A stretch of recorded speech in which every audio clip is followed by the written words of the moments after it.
Hello दोस्तों, government PSU power grid के बारे में बात करेंगे। कंपनी ने डिविडेंड की बात कही है, तो डिविडेंड से रिलेटेड जो इंपॉर्टेंट इंफॉर्मेशन, यहां तक कि किस दिन आपके अकाउंट में पैसा भी क्रेडिट हो जाएगा, वो सब डिटेल में डिस्कस करने वाले हैं इस वीडियो में। इसके साथ साथ पावर ग्रिड क्या है, इसके क्या फंडामेंटल्स हैं, क्या इंपॉर्टेंट फाइनेंशियल्स है जो एज एन इन्वेस्टर आपको जानने चाहिए, तो ये सब चीजों के बारे में रिसर्च करेंगे दोस्तों इस वीडियो में। लेकिन सबसे पहले आपके या आपके फैमिली मेंबर या आपके फ्रेंड्स किसी ने अभी तक डीमैट अकाउंट नहीं खोला है, तो नीचे दी गई लिंक से खोल सकते हैं। 300 रुपीज का कैशबैक भी मिल रहा है दोस्तों, तो लिंक नीचे दी हुई है। तो यहां पर 4 रुपए पर शेयर का डिविडेंड है। स्टॉक का प्राइस 220 230 रुपीज के आसपास है, तो अप्रोक्सीमेटली 2% की यील्ड ये बैठती है। लेकिन थोड़ी देर के बाद इसका जो डिविडेंड हिस्ट्री है वो भी हम बताएंगे, तो जिससे पता चलेगा कि डिविडेंड यील्ड जो है 5-6% तक भी चली जा रही है। अब देखिए, इंपॉर्टेंट डेट है 8 मार्च, ये है एक्स डिविडेंड डेट, और इसको रिलेटेड बहुत सारे प्रश्न कमेंट सेक्शन में आते हैं। दोस्तों देखिए, 8 मार्च है सोमवार का दिन, मंडे। मैं यहाँ एम लिख देता हूं। अगर आपको डिविडेंड में इंटरेस्ट है दोस्तों, ये रिकमेंडेशन नहीं है, ओनली एजुकेशन के लिए मैं बता रहा हूं। 8 मार्च को सोमवार का दिन है, उस दिन अगर आप शेयर खरीदते हैं तो डिविडेंड नहीं मिलेगा। अब दूसरी बात क्या है, 6 तारीख 7 तारीख को मार्केट भी बंद रहेगी क्योंकि सैटरडे संडे है, तो आपको स्टॉक को खरीदना पड़ेगा अगर आपको डिविडेंड में इंटरेस्ट है 5 तारीख मतलब 5 मार्च या उससे पहले। तो इस चीज को आपको ध्यान में रखना है। कंपनी ने पेमेंट की भी बात कही है, 30 मार्च तक आपके अकाउंट में पेमेंट भी हो जाएगा, जो भी 4 रुपीज पर शेयर का जो डिविडेंड है उसके बारे में। अब ये तो लेटेस्ट डिविडेंड है, लेकिन कंपनी कॉन्सिस्टेंट डिविडेंड पेयर रही है, तो जो डिविडेंड के जो ट्रेंड है, जो एज एन इन्वेस्टर आपको जानने चाहिए, वो भी हम आपको बता देते हैं। देखिए, अभी तो लेटेस्ट डिविडेंड 4 रुपए पर शेयर जो 8 मार्च की एक्स डिविडेंड डेट है, ये एनएससी से ही ऑफिशियल डेटा हमने लिया हुआ है। अब देखिए, दिसंबर के महीने में ही एक्स डिविडेंड डेट थी और 5 रुपए का शेयर जो डिविडेंड था वो दिया हुआ था। वो इंटरिम डिविडेंड 1 था और अभी इंटरिम डिविडेंड 2 दिया जा रहा है। तो ये हम देखें, 5 रुपए और 4 रुपए, तो 9 रुपए का तो डिविडेंड हो ही जा रहा है। और इसके बाद भी जो इन्वेस्टर्स है वो एक्सपेक्ट कर सकते हैं कि एनुअल जनरल मीटिंग होगी, तो वहां पर भी कंपनी जनरली डिविडेंड देती है। तो तब क्या डिविडेंड रहता है वो देखना जरूरी रहेगा। बट ये फिर एजम्पशन हो गया, डिविडेंड नहीं भी दे सकती है, ऐसा कुछ जरूरी नहीं है डिविडेंड दे। कंपनी ने एनुअल जनरल मीटिंग में डिविडेंड दिया है। देखिए, पिछले साल का ये देखिए, 4 रुपीज 4 पैसे का डिविडेंड यहां पर दिया हुआ था। और पिछले साल 16 मार्च को देखिए, 5 रुपीज 96 पैसा का डिविडेंड दिया हुआ था। तो ये जो अगर दोनों डिविडेंड को अगर आप ऐड कर देते हैं तो 10 रुपए का डिविडेंड आता है। ये पिछला जो फाइनेंशियल ईयर था उसकी बात हो रही है, उसका डिविडेंड। इस फाइनेंशियल ईयर का 4 + 5 9 रुपए डिविडेंड आ चुका है और एक्सपेक्टेड है एनुअल जो डिविडेंड है वो बाद में मिलेगा।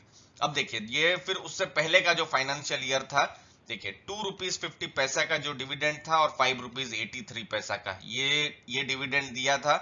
और उससे पहले का जो फाइनेंशियल ईयर था, 2 रुपीज 80 पैसा और 2 रुपीज 45 पैसा। तो एक हम देख पा रहे हैं, कंपनी डिविडेंड यील्ड बढ़ा रही है, डिविडेंड का अमाउंट भी बढ़ा रही है। हम देख रहे हैं पिछले 3 सालों का ये एक हम देख पा रहे हैं कि ये बढ़ रहा है जो डिविडेंड है कंपनी के द्वारा देने का। हर पीएसयू की तरह कंपनी के भी शेयर प्राइस ने बहुत सफर किया है। अभी 225 230 235 उस लेवल पर आपको इसका स्टॉक प्राइस मिलेगा। वोलाटाइल भी अभी फिलहाल मार्केट थी, जिस दिन मार्केट गिरी थी 3.75%, निफ्टी गिरा था, 550 पॉइंट गिरा था, तो इसका स्टॉक प्राइस भी बहुत गिरा था। अभी बहुत रिसेंट की बात आपको बता रहे हैं, लेकिन ये 5 साल पुराना डेटा है, ये टोटल 5 साल का डेटा है, 5 ईयर डेटा, यहाँ मैंने 5 लिख देता हूँ। तो देखिए, 5 साल पहले इसी समय में स्टॉक प्राइस था 140, और 140 का 220 के पास पहुंच गया है। तो इसने ठीक ठाक, बाकी सब पीएसयूज तो बहुत सारे चले भी नहीं है, जैसे ओएनजीसी ले लीजिए, कोल इंडिया ले लीजिए, या फिर एनटीपीसी ले लीजिए, तो वहां पर वेल्थ बनी नहीं है। यहाँ थोड़ा बहुत फिर भी वेल्थ बना हुआ है। लेकिन ये देखिए, कुछ इन्वेस्टर जो इस पॉइंट पर, जो जुलाई 2017 ये वाला जो पॉइंट है जहां इंटर किए होंगे, तो देखिए 3.5 साल अप्रोक्सीमेटली हो गए हैं, तो वो 210 का ही भाव था और अभी वही 220 230 है, तो उनके लिए तो बिल्कुल 0% ही रिटर्न आ रहा है। तो कंपनी क्या है, कंपनी के बारे में और ज्यादा समझते हैं कि कंपनी पर भविष्य में क्या बेट लिया जा सकता है, कंपनी क्या आपके पोर्टफोलियो में होनी चाहिए, कितना होना चाहिए, कितना ज्यादा आप इसमें रिस्क ले सकते हैं, तो थोड़ा बहुत वो भी समझ लेते हैं। देखिए, power grid power transmission sector में है। देखिए, ये इलेक्ट्रिसिटी बनाती नहीं है, लेकिन इलेक्ट्रिसिटी एक जगह से दूसरी जगह कैसे पहुंचनी चाहिए उसके लिए ये ट्रांसमिशन का काम करती है। तो ये वीडियो बन रहा है, इलेक्ट्रिसिटी है कहीं ना कहीं, इसीलिए बन रहा है। आप मोबाइल में या फिर लैपटॉप में देख रहे हैं तो इलेक्ट्रिसिटी है, शायद उसीलिए देख पा रहे हैं। देखिए, इंटरनेट के भाव तो बहुत कम हो गए हैं, लेकिन इलेक्ट्रिसिटी ही ना हो तो फिर इंटरनेट भी कोई नहीं देख सकता है। तो इलेक्ट्रिसिटी जो सबसे बेसिक नीड जैसा हो गया है। यहाँ तक कि ये तो हमारी बात हुई, अगर इंडस्ट्रीज चलानी है, बड़े बड़े कारखाने चलाने हैं, तो इंडस्ट्रीज के बिना तो कुछ काम हो ही ना। तो पावर ट्रांसमिशन में जो पावर ग्रिड है उसका बड़ा काम है। 51.3% गवर्नमेंट की होल्डिंग है। अब थोड़ा गवर्नमेंट अपनी होल्डिंग को कम किया है पिछले कुछ सालों में। अब देखिए, consistent revenue and profit growth company कर रही है। जब फंडामेंटल्स पाएंगे तो इस पर थोड़ा सा डिटेल में जान लेंगे। इसकी रेटिंग बहुत ही स्ट्रांग है, क्योंकि अभी देखिए इसकी डेट इक्विटी जो है 2 के पास है, मतलब डेट बहुत ज्यादा है इसका। तो डेट बहुत ज्यादा हो तो थोड़ा बहुत इन्वेस्टर्स को चिंता होती है, कंसर्न्स होते हैं, लेकिन रेटिंग स्ट्रांग हो तो फिर क्या होता है कि क्रेडिट रिस्क जो कहा जाता है वो कम हो जाता है। तो वो एक एडवांटेज है इसको, इसकी रेटिंग बहुत स्ट्रांग है, और चूंकि गवर्नमेंट का सपोर्ट है तो और थोड़ा सा यहां पर एक कंफर्ट भी बैठ जाता है। अब देखिए, काम क्या है, planning, implementation, operation and maintenance किसका करती है, इंटर स्टेट ट्रांसमिशन सिस्टम, मतलब आपके राज्य से दूसरे राज्य, दूसरे राज्य से आपके राज्य में जो भी इलेक्ट्रिसिटी का जो ट्रांसमिशन का जो काम है वो पावर ग्रिड करती है।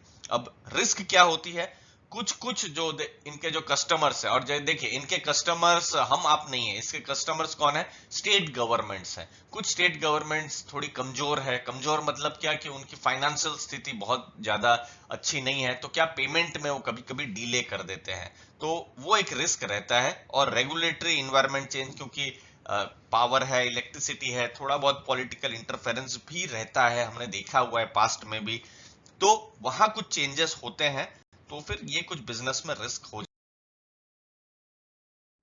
देखिए, 1,20,000 करोड़ का इसका मार्केट कैप है, मतलब ये पूरी एक लार्ज कैप कंपनी है। 227 रुपए जब ये वीडियो बन रहा है तो इसका स्टॉक प्राइस है, आप देख सकते हैं। अब कुछ फंडामेंटल्स पर यहाँ नजर डालते हैं। ये देखिए, सबसे पहले प्राइस अर्निंग रेशियो है 9.46 और इंडस्ट्री का है 18.5। हमने जब ये वीडियो बना रहे थे तो एनालिसिस किया था कि कंपनी का 5 साल का जो प्राइस अर्निंग रेशियो, जो एवरेज प्राइस अर्निंग रेशियो है, वो 14 के आसपास है, एकदम 14 के आसपास है। तो उसके हिसाब से देखें तो कंपनी थोड़े नीचे प्राइस अर्निंग रेशियो में ट्रेड कर रही है। भले ही अभी अच्छा खासा रनअप हो गया है, 160 में भी हमने कुछ महीनों पहले देखा था, लेकिन उसके बावजूद भी ये थोड़े से क्या कहते हैं, कम प्राइस अर्निंग में ट्रेड कर रही है। दूसरी चीज है बुक वैल्यू। बुक वैल्यू 129 130 के पास है, तो प्राइस टू बुक वैल्यू मतलब देखिए 227 को 129 से डिवाइड कर दीजिए तो वो है 1.76। ये भी अट्रैक्टिव बोला जाएगा। आप एफएमसीजी कंपनीज कुछ ले लीजिए, चलिए उनका अलग सेक्टर है, तो 8-8-9 का प्राइस टू बुक है, तो एटलीस्ट एक्सपेक्ट करते हैं जो रिसर्च जो करते हैं कि एटलीस्ट 3 का या 3.5-4 का प्राइस टू बुक तो होना ही चाहिए। बट होना चाहिए और है उसमें फर्क है, लेकिन ये जस्ट एजुकेशन के लिए बता रहे हैं दोस्तों। हाँ, चिंता कहां पर है कंपनी की, वो है ये डेट टू इक्विटी बहुत ज्यादा है, 2 का डेट टू इक्विटी है। तो बिजनेस ही ऐसा है, तो इसीलिए डेट टू इक्विटी ज्यादा है, और शायद इन्वेस्टर को ये कंसर्न भी हो सकता है। और कंपनी केपेक्स भी करती है, मतलब खर्चे भी करती है, 15,000 करोड़ का उन्होंने केपेक्स भी किया है, तो ये भी एक चीज है जो एज एन इन्वेस्टर आपको जरूर जानना चाहिए। अब कंपनी चूंकि बिजनेस करती है तो डिविडेंड भी देती है। देखिए, 6.40 का डिविडेंड यील्ड है अभी जो दिख रहा है। अब डिविडेंड यील्ड बढ़ सकती है क्योंकि ये 4 रुपए का ये जो डिविडेंड आया है उसके बाद। फिर देखिए सेल्स ग्रोथ पिछले 5 सालों में 16.6% है, जो कि अच्छा कहा जाएगा। Earning before interest tax positive है, कैश जो इक्विवेलेंट है ये भी पॉजिटिव है। तो ये सब कुछ डेटा है जो एक कंफर्ट देते हैं। हाँ, ये आरओसी के बारे में बात की ही नहीं। आरओसी 11.5, आरओई 17.2, ये ठीक ठाक है क्योंकि बहुत ज्यादा डेट कंपनी हो तो उनकी कॉस्ट ऑफ कैपिटल ही थोड़ी ज्यादा रहती है। इसकी कॉस्ट ऑफ कैपिटल 6.2 6.3% के आसपास है। तो आरओसी उस हिसाब से थोड़ा बहुत फिर भी ठीक है, लेकिन हाँ जितना ज्यादा आरओसी हो उतना अच्छा रहता है। तो उस चीज को आपको ध्यान में रखना है। तो इन दोनों पैरामीटर में आप इसको एवरेज कह सकते हैं। ओवरऑल अगर आप वैल्यूएशन के हिसाब से देखें तो स्टॉक सस्ता है, डेट के हिसाब से देखें तो डेट हाई है, लेकिन क्रेडिट रिस्क भी इसकी थोड़ी सी जो है कंट्रोल में है क्योंकि इसकी रेटिंग बहुत स्ट्रांग है। बाकी आरओसी आरओई यहाँ पर एवरेज या थोड़ा एवरेज से ऊपर कह सकते हैं दोस्तों।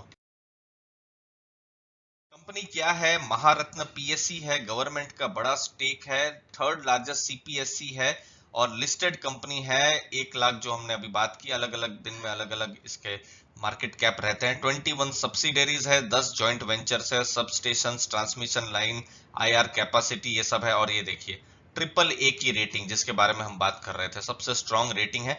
और इंटरनेशनल रेटिंग भी जो है, ये बी देख के थोड़ी चिंता हो सकती है, लेकिन जो भारत की रेटिंग है, जो सवरन रेटिंग जो कही जाती है, जो भारत की रेटिंग है वही इसकी रेटिंग है। और फिर ईएसजी को लेकर बहुत कंसर्न होते हैं, लेकिन ये एक ईएसजी का जो एमएससीआई ईएसजी का इंडेक्स है उसका भी ये पार्ट है। तो ईएसजी को लेकर भी वो पैसा भी यहाँ पर इनफ्लो हो सकता है।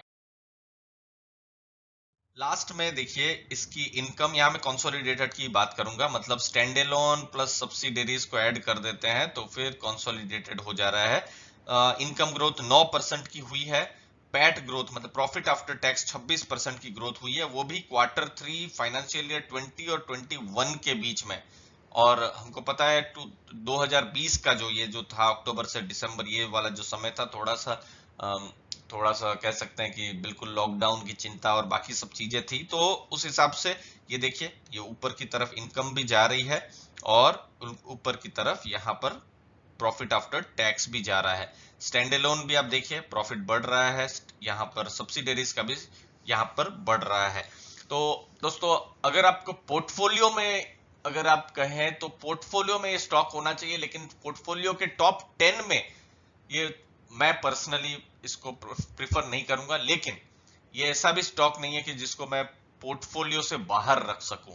पोर्टफोलियो का जरूर मैं पर्सनली 1 से 2% या 2.5% का ये एक स्टॉक रह सकता है। 2% ज्यादा सही है, 1.5 से 2% एटलीस्ट ये पोर्टफोलियो का हिस्सा बन सकता है, क्योंकि इसमें एक डिविडेंड की बात हो रही है और डिविडेंड विजिबिलिटी भी हो रही है।